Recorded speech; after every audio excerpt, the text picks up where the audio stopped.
आइए 3 सदस्यों के परिवार के लिए एक कार्यात्मक कोफिन कक्ष का डिजाइन करते हैं। इस जोड़ी ने न्यूयॉर्क में अपने छोटे कोफिन घर को वहन करने के लिए 5 साल तक दिन रात मेहनत की, जो कि 3 वर्ग मीटर से कम है। ये इतना छोटा है कि उसमें केवल एक बिस्तर ही आ सकता है। केवल एलिस ही बिस्तर पर सो सकती है। तो शायद इस वाले फर्शात्मक स्थान में बदल देते हैं। सबसे पहले उन्होंने वर्गाकार स्टील ट्यूबों और 2 चौखड़ों का उपयोग करके एक बेड फ्रेम बनाया। उन्होंने इसे मजबूत बनाने के लिए दीवार से पेचकशों से जकड़ा। इसे 10,000 साल तक चलने वाली पर्यावरण अनुकूल लकड़ी से ढका गया और ऊपर से नरम गद्दे से सजाया गया ताकि सो सके। जोड़े इस पर बिना एक दूसरे को दबाए सो सकते हैं। अतिरिक्त आराम के लिए उन्होंने दीवार के खिलाफ एक नरम बैग जोड़ा। इसके आसरे पर टिके। उन्होंने बिस्तर के सिरहाने पर सजावट के लिए एक खास जगह बनाई और आराम के लिए पास में एक स्विच सॉकेट भी लगाया। फिर उन्होंने दीवार के साथ एक सेट कैबिनेट बनाए और एक इंडक्शन कुकर के लिए काउंटर टॉप में एक छेद काटा, घर का खाना बनाने की स्वस्थ प्रणाली को बढ़ावा देते हुए। इसके बगल में उन्होंने एक शौचालय लगाया, जगह का दोहरा उपयोग करते हुए एक बाथरूम के रूप में। उन्होंने एक हाइड्रोलिक फोल्डिंग खिड़की जोड़ी, जो खिड़की के साथ साथ नीचे उतारने पर बालकनी के रूप में भी काम करती है। नहाने के दौरान भी गोपनीयता और स्थान कुशलता सुनिश्चित की गई है। इस्तेमाल न होने पर फोल्डेबल बेसिन स्थान की बचत करता है। दीवार की टाइलें पानी से बचाव करती हैं और ऊपर की अलमारियां अतिरिक्त भंडारण की सुविधा देती हैं।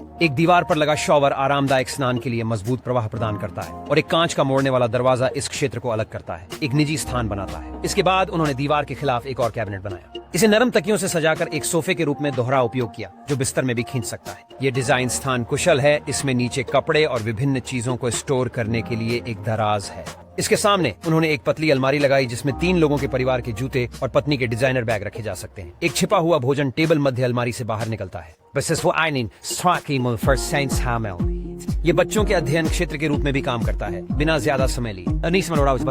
इस्तेमाल में इस सेटअप के पास उन्होंने कपड़े और बैग टांगने के लिए एक पेग बोर्ड लगाया और पढ़ाई और विश्राम को प्रोत्साहित करने के लिए किताबों की अलमारियां जोड़ी। परिवार की मूवी रातों के लिए एक प्रोजेक्टर लगाया गया, एक मिनी सिनेमा अनुभव बनाते हुए। अंत में एक मोड़ने वाली सीढ़ी लगाई गई थी। सबसे लंबे परिवार के सदस्य भी बिना किसी असुविधा के आसानी से चल सकें, इसके बावजूद कि इसका आकार छोटा है। 3 लोगों के परिवार की हर जरूरत को चतुराई से शामिल करता है, हर इंच जगह का कुशलता पूर्वक उपयोग करता है।